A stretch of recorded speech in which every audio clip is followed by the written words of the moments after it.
All right, so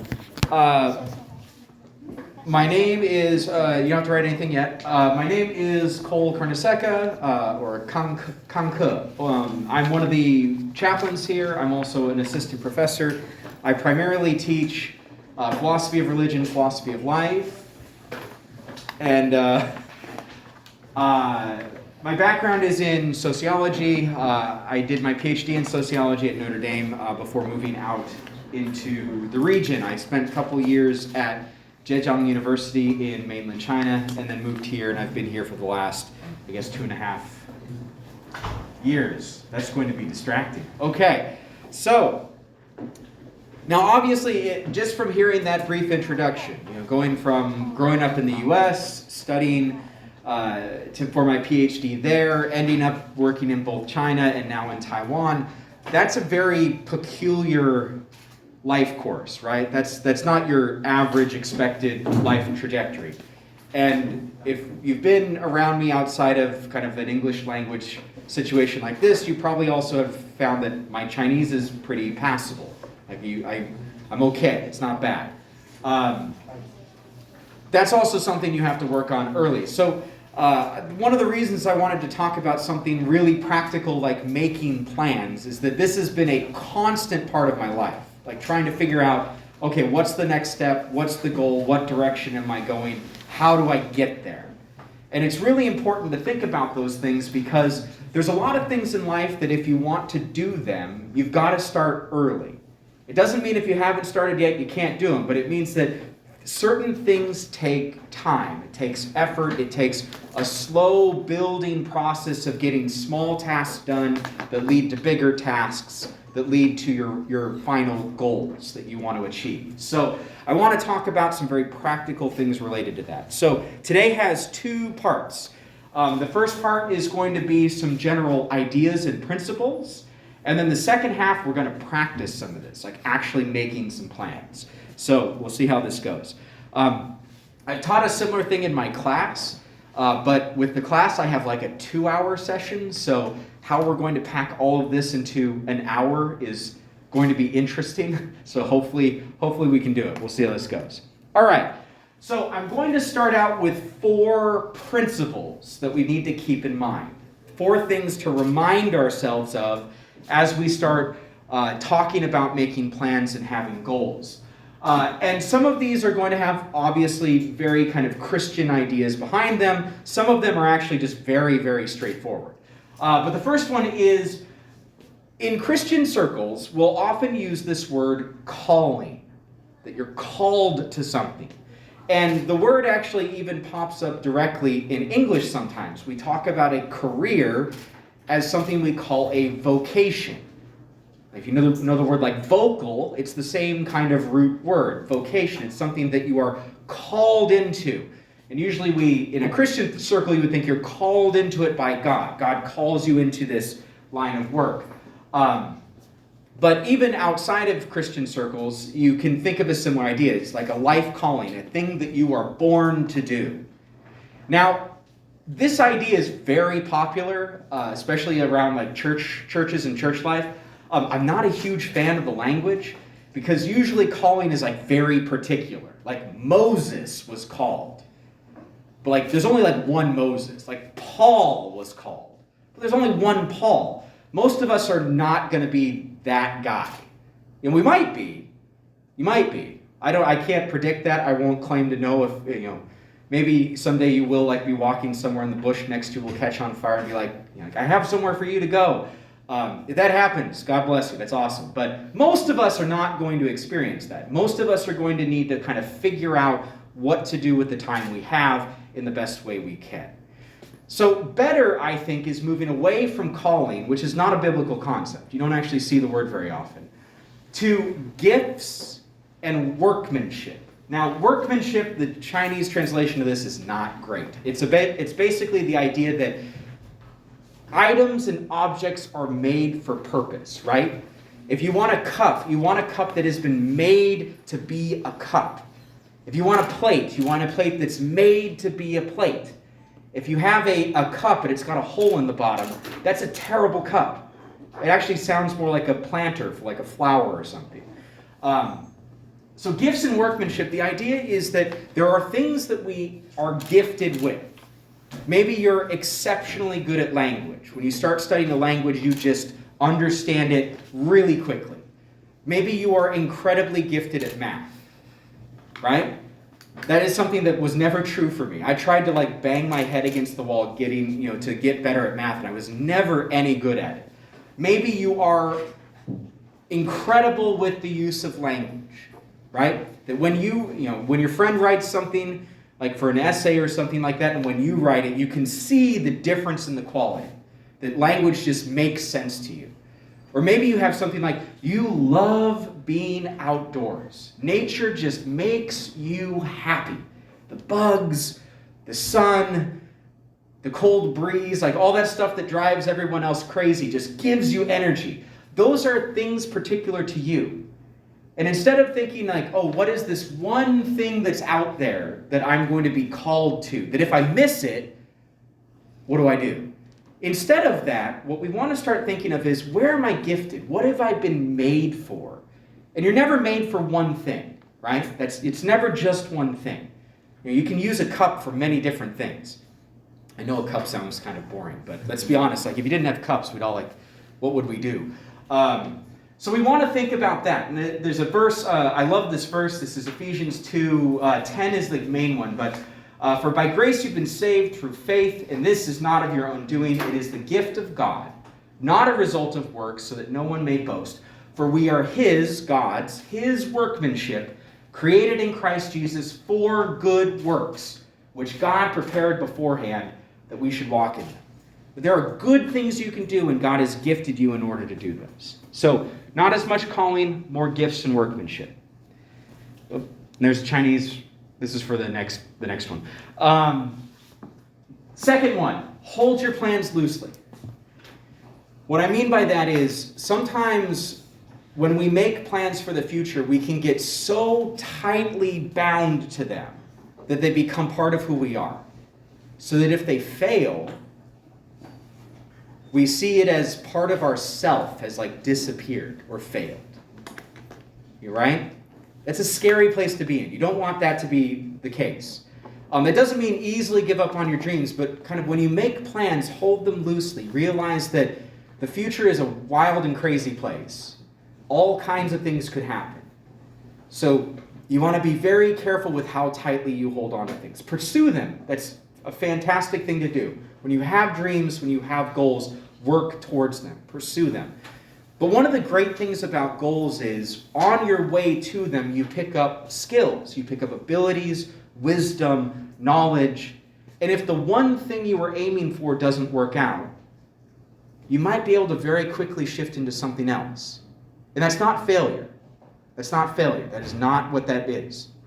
Moving laterally, moving anywhere in any other direction, that doesn't mean you failed at it. It means you recognize the fact that something about your plans just isn't fitting reality, and you move towards that, right? It's this great verse from James, and I had that happen in my own life. Forever, I had the plan of, I want to be a professor at a university in China. And I did it, I got there, and it was awful. I absolutely hated my life. So I'm sitting there, I'm like, I invested all of this time. A PhD is 7 years. By that time, it was 15 years of studying Chinese. What do I do now? And then I ended up in Taiwan, so it was kind of okay.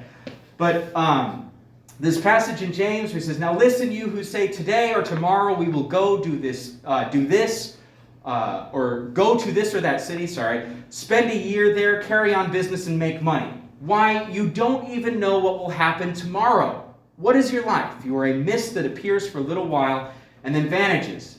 Instead, you ought to say, if it's the Lord's will, we will live and do this or that. So it doesn't mean that you don't have plans and you don't have direction, but it means that trusting that if things change, that's also okay.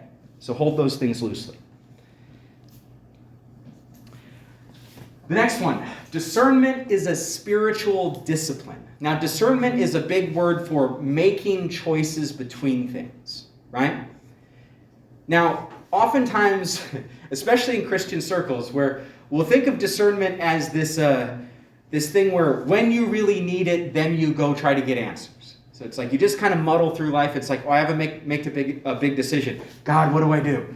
It's like, okay, yes, that's a good thing. You want to pray and ask God for his direction in your life. But spiritual discernment is also something that comes through a long process of kind of training yourself. And this is another one that can be very practical whether you are or aren't a Christian. Obviously, if you are, the spiritual discipline part of this means that you're reading Scripture, you're constantly in prayer, you're around your Christian community. So there's that constant input reminding you of who you are and who you can become in Christ. But even if you're not a Christian, this is also about what are the values that you have? What are the things you believe in and think are important? And you need to spend time sitting with those things in your life, spending time thinking about them, and how they fit with the rest of the way you live your life. So that when you come to a big decision, it's not, what do I do? It's, I know where I'm going. I know who I am. I know where I'm going. But that's not something you just answer one day. It's a daily process of spending time with yourself and with the things that you value. Good verse here, Romans 12, 1-2. I appeal to you, therefore, brothers, this is Paul writing, by the mercies of God, to present your bodies as a living sacrifice, holy and acceptable to God, which is your spiritual worship. Do not be conformed to this world, but be transformed by the renewal of your mind, that by testing you may discern what is the will of God, what is good, acceptable, and perfect. This idea of not being conformed, being transformed and renewed, and then being able to make discerning choices between things. Last one real quick, and then we can get on to the... Oh, good, plenty of time. Then we can get on to the hands-on part. I've put this in the form of a question, but it's generally about the value of the things that you do. Now, there are 100 things that we could or should do each day. Some of them actually have worth, and some of them just really, really don't. But it's important to think, what is actually worth doing? What is worth spending your time on? And not just in a day-to-day sense, but long-term. When you're thinking about your long-term plans, you want to always think about it as far out on that road as you can get. If I get to these next steps, if I get to that job, that life out there, what's that going to be like? Is that going to be worth it? Because I tell you, the scariest thing ever is getting to your mid-30s, 40s, looking up and realizing the entire life and career you've built up and developed, that you hate it and you want nothing to do with it. That's a really late time to start over. You can absolutely start over then, but far better to not waste the 20 years in between college and your 40s, right? If you can not waste that time, you'll be so much happier. That's why we call it a midlife crisis. You get to 41, 42, and you're like, uh-oh, none of this is, I don't enjoy any of this. What do I do now? So we want to think early and often about what is actually worth doing and am I building into it? And now I have a couple of things I think go here. One of them is again kind of has a very particular Christian flavor to it, but the other one is kind of fits for anyone. But here, first to use this verse, Matthew 6, 19-21. Do not store up for yourself treasures on earth where moths and vermin destroy, vermin just being like rats or things like that, and where thieves break in and steal, but store up for yourselves treasures in heaven, where moths and vermin do not destroy, and where thieves do not break in and steal. For where your treasure is, there your heart will be also. Now there's two flip sides to this verse that are great. The first is realizing that there are things that are worthwhile and the things that aren't. A lot of the things we work on, they're going to last for a short bit and then they're gone. I've been recently going through, been trying to clean out my email box. I had my Gmail account was actually almost full, and it's all email attachments, which if you can think of 15 gigabytes of emails, it's been a long time. I started with Gmail back in 2012, so it's 10 years of emails. over 10,000 emails in there that I was trying to clean through. And as I've been going through them, because some of them are worth keeping, just because it's a record of like my life. But as I was going through them, I would see things. It's like, oh yeah, I remember doing that. I remember that achievement or accomplishment. Something that I had spent hours and hours and hours doing. And not only does no one else remember that I accomplished it, but I don't even remember that I did it. So we can think that there are those types of things that are simply not worth the investment we put in them. So it's good to figure out what are those things. What are the things of supreme value to you, or in an absolute sense? What are those things that are objectively of extreme value? Now, my two big ones in this category, again, one of them is kind of in general, but the other one is kind of particularly for those with like a church background. The first one is, one of the obvious things that's worth investing into is people. People it's an immensely valuable thing. And now whether that means doing good for others who need it, someone who's disadvantaged, someone whose life that you could make better, change for the better by helping them or assisting them, or whether it's people like family members, the relationships you're going to have for a long time, that the work you put in them to build up those relationships will have incredible payouts down the road. It's funny. I have a lot of friends my age who, when we talk about visiting family, their response is usually like, why would you want to do that? Like, why would you want to go home and spend weeks with your family? It's like, isn't that boring and or just awkward? And no, it's actually not. Like, I love being around my family, but that took like a lot of work early on to like make those relationships healthy. And I know for some of you that probably is that is something you're probably very familiar with. It's like, yes, family relationships are hard.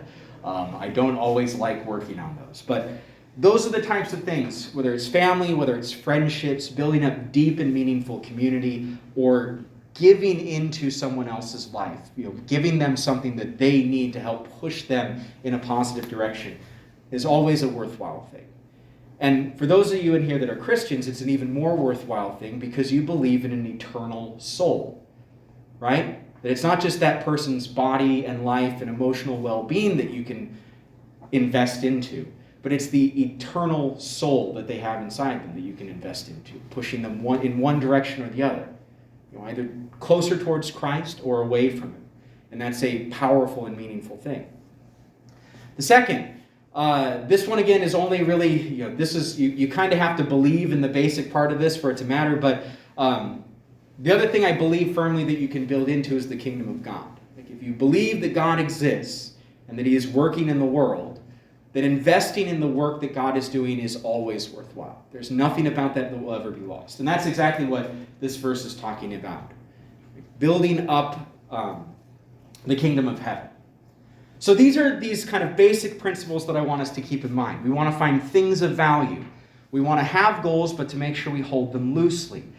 We want to remember that discernment is a discipline. It's not just a thing you turn to every once in a while. And I'm forgetting what my first one was. It was the... Yes, yeah, okay. Not looking at this as calling, but as gifts and as workmanship. That you're not just, there's not one road that you have to find and walk on that forever, but looking to your gifts and the ways that you have been equipped and the skills you have in particular. All right, so now we're going to do something very practical. And this is where you guys get to do a little bit of work. So hopefully everyone's got some paper to work with and a pen to work with as well. So we're going to hopefully get to both parts of these. The first part comes from a concept called future authoring. Now, when it comes to plans that people make, goals that they have, and this is usually about careers, one of the things that we've found in sociology, social psychology, is that it's incredibly important that you not just have a goal, but that you actually know the steps to get there. It makes a crucial difference. If you grow up in a context where you have these big dreams, you're like, I want to be a doctor, but you have no idea what you have to do to get there, it's much less likely that you'll succeed. Whereas if you grow up and you're like, I want to be a doctor, and your mom was a doctor, and your dad was a doctor, and your uncle was a doctor, and all of them can tell you every single step along the way, you are far more likely to succeed. So part of what we're doing here is both thinking about what are these possible goals that we want to look for, and these aren't just about career. And the second part is going to be actually making concrete plans. When do I need to do this? When do I need to start preparing myself? So we'll start out with the future authoring part. We're doing, I think, 3 steps of this. The full program of this has like 10 to 12 steps. It's like a very complicated thing. We don't have time for that. It's usually like a 6-hour process. We're not doing that. So we're going to try to boil it down. We're going to shrink it down a little bit. So, first part, and I'm going to give you guys maybe about 10 minutes to work on this. Somewhere around there. Yes. This first part's very important, and it is what we call brainstorming. Your ideas, you're not filtering ideas, you're just taking the ideas and dumping them on the paper. And you can write these in Chinese, because this part is just for you. I'm not grading it later. This is just for you. But what we're going to do is spend a few minutes here, and I want you to look through these questions. And I think the first 2 are the most important. These other 2 are helpful, but these 2 I think are the most important. So focus on these. If you get to these, that'd be great. And the idea here is you're writing down things, just ideas and ideas and ideas that will give you a sense of your values, your directions, your desires. Things you want to become, things you want to work on in your life. So I'll give you a few minutes here and write down as much as you can in response to this. All right? Go.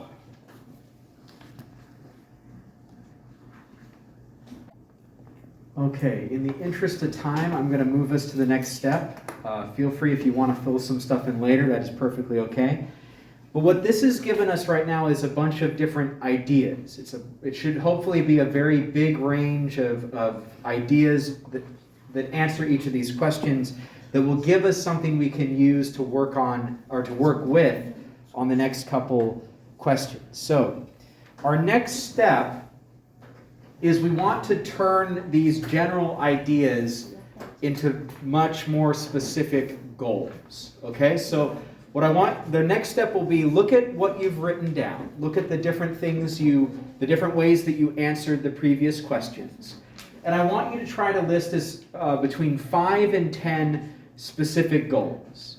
So if something you wrote down was, one of the best senses of accomplishment that you get is when you write a really good essay, or when you write a good short story. You really enjoy writing, and that's something you want to do. Then you might create a specific goal for yourself of, well, at some point, I want to write a book. I want to write a novel, right? Then that might be a specific goal that you can take from that. If you notice that you really enjoy writing, that can be one of your goals. Or, like I just mentioned, the mountain climbing. If you really enjoy getting to the top of a mountain and being able to see out everywhere around you, maybe you would make a goal of, I want to climb a mountain in 5 different countries. Something like that. Very specific goals. And obviously these would include things like work and study related. Maybe maybe your performance in your major has been quite good, and you're like, I want to be in the top 10 names in my department when I finish and graduate. Or I don't know. I don't know all the details about how majors and stuff work. I was about to say I want to have honors in my major, but I'm like, I don't even know if they do honors here. But anyway, or work. It's like, I want to be able to find a job in a very specific field. Maybe you're in design or architecture, and you're thinking, I want my first job out of college to be at an architecture firm or a design firm. Something like that. But we'll go ahead and spend a few minutes here, and again, look at what you've written down, the answers that you had to the previous questions, and then try to find at least 5 to 10 specific goals that you can give for yourself. And again, that can be from something small, especially because on this last one, towards the bottom here, it's like habits and skills. So like maybe one of your skills was, this was me last, last year, was I want to learn to play guitar. Not well, but just well enough that I can play some worship songs. That was it. So, it can be something like that. You want to learn an instrument, you want to learn a language, any type of goals based on the things you answered there. So we'll go ahead and spend maybe 5 minutes or so and try to write down 5 or 10 of these specific goals. Okay, again, because of time, I'm going to keep us moving a little bit to make sure we can get through as much of this as possible. If the first step was the most important, the next one is actually the hardest, because it's going to take the most kind of thinking and strategizing. This next one, so you've just written down 5 to 10 specific goals. Now I want you to start with at least one of them. We may only have time for one, but pick one of those goals to start with, and you want to think of what we would call sub-goals. So things or steps that are necessary to get you to that final goal, right? So if your goal was something like, I want to publish a novel. Well, to publish a novel, you would need to find a publisher. To find a publisher, you might need an agent. To find a good agent, you're going to need a finished manuscript, right? A finished, you've typed out your entire book. To finish that, well, you can break that down into chapter 1, 2, 3, all these different chapters. Before you start writing, you need an outline. Before you outline, you're going to need research, right? So you can break down any bigger goal into a set of smaller sub-goals, a set of smaller steps that will help you get to that final goal. And that's true of just about anything. So if you want to go climb a mountain in 5 different countries, well, first you need to figure out which 5 mountains, which 5 countries. And then you'll need to think about, do any of those countries have visa requirements? Very practical stuff. It may sound silly, but some of them it takes time to get those visas, or it takes money. Then you also need to think, well, climbing a mountain means that you have to be in pretty good shape. So I need to make sure I train. I'm in good shape to go do something like that, especially if it's a big mountain. I climbed Mount Fuji once, and that is no joke. Although I was embarrassed because I'd be climbing up there, and here's this 80-year-old man just kind of walking along. I'm like, how are you doing this? It's like I'm 20 and I feel like I'm dying. You're dying, but you're climbing it like you're 20.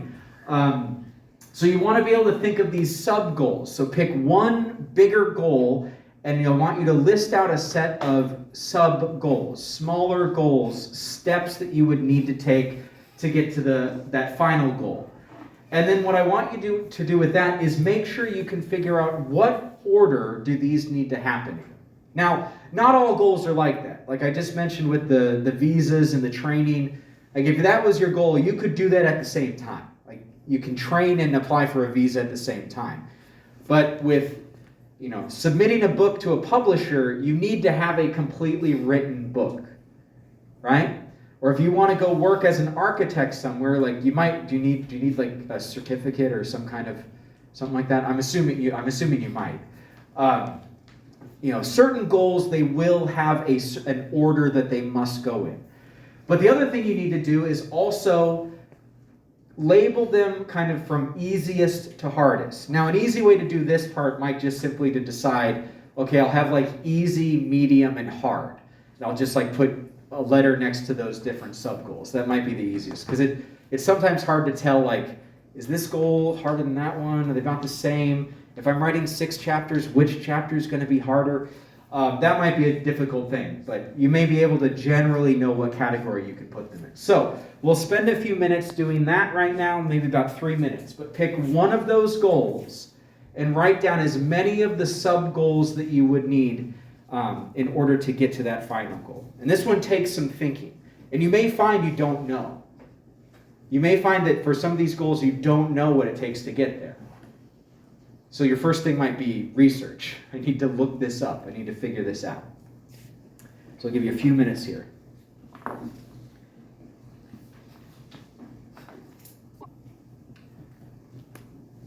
Okay, hopefully you've had time to work through one of them, maybe 2 of them. We're getting a little low on time, so I want to make sure I get through a couple last things real quick.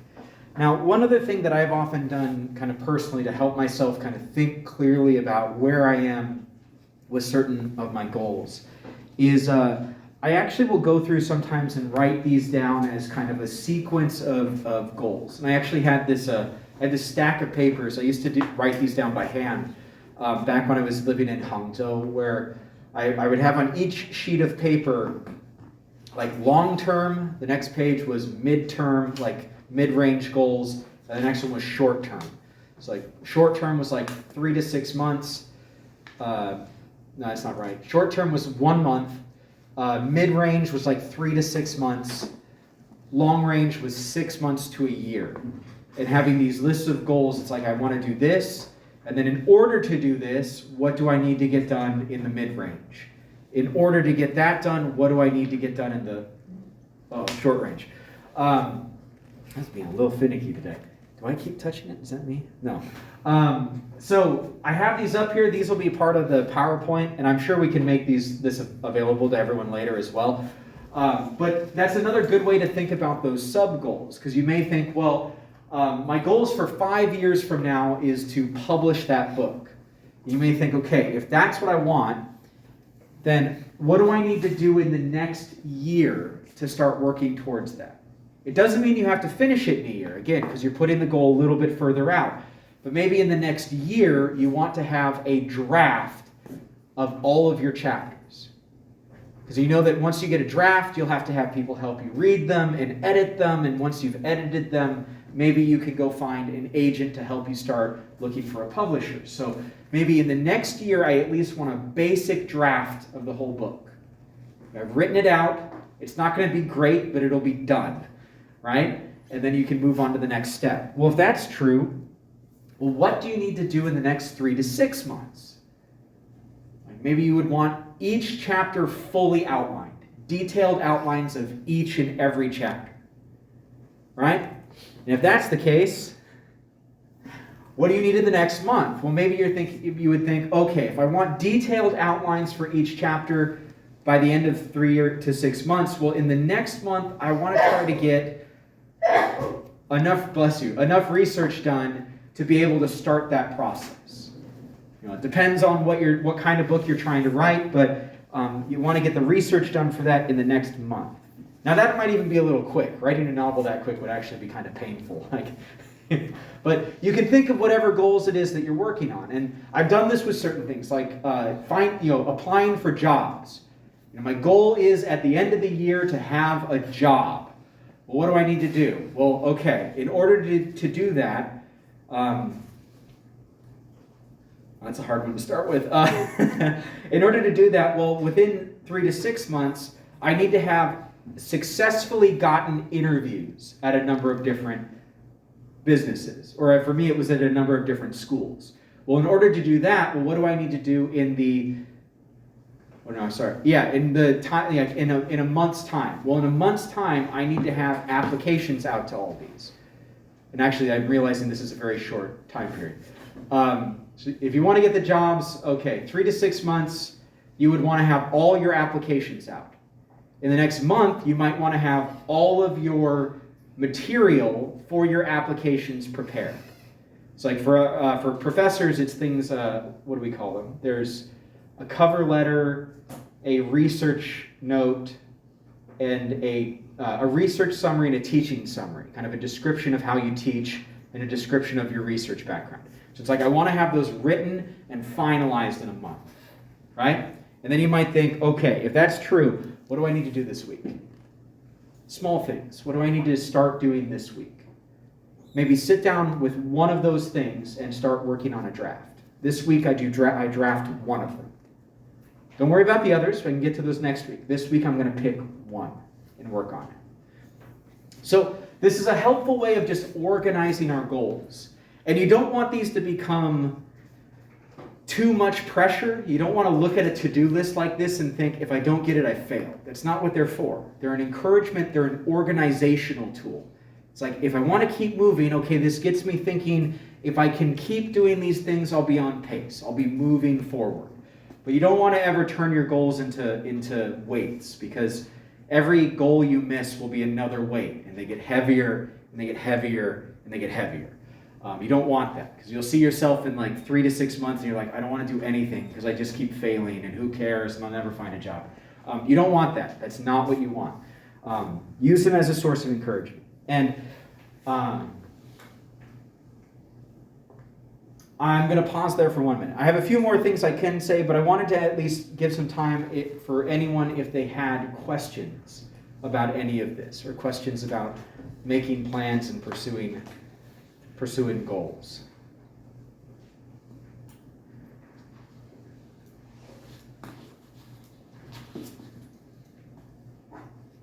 No questions? Okay. And I know putting a lot of this information on here, you might be thinking, like, who does that? Like, what kind of person actually does this? Some of this I honestly did. Both of these are actual methods that I've used before. The future authoring thing is something I found much later. Like, it's based on some scholarly research in psychology. But I like it because it's very similar to things I used to do for myself. Like trying to say, well, if I want to get to this goal in the end. And one of mine very early on was doing ministry in China. Now, initially I thought that was going to be the PRC instead of the ROC, but plans change and here we are. But I had set that goal. I want to be doing Christian ministry in China. And that was way out there. So I had to think, well, how do I get there? What are the possible ways that I could do that? It's like, well, I could go to graduate school.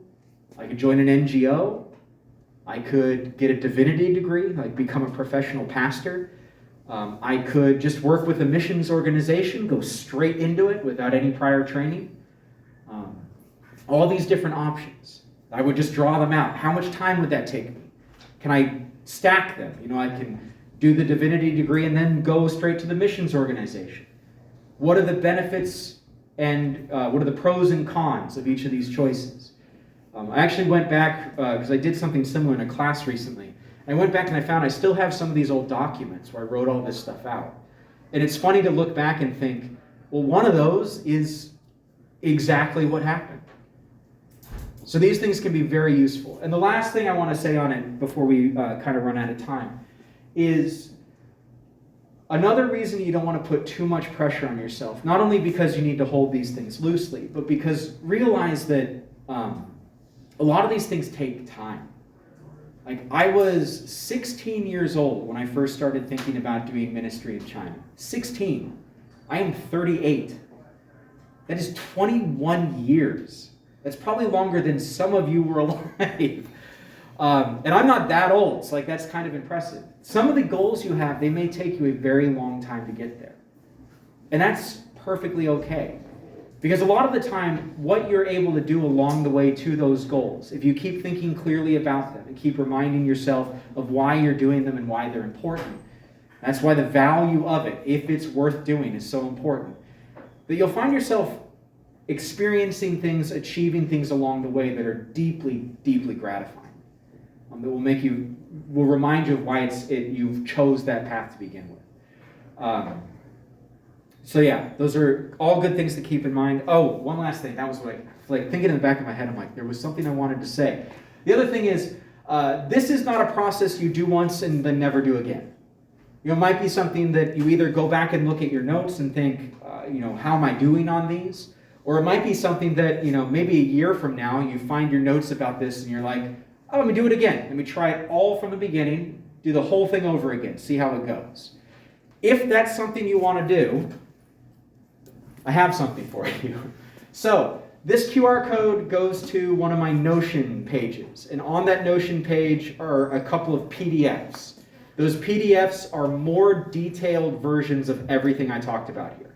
It has the part at the end with all the in 5 years, in 1 year, blah, blah, blah.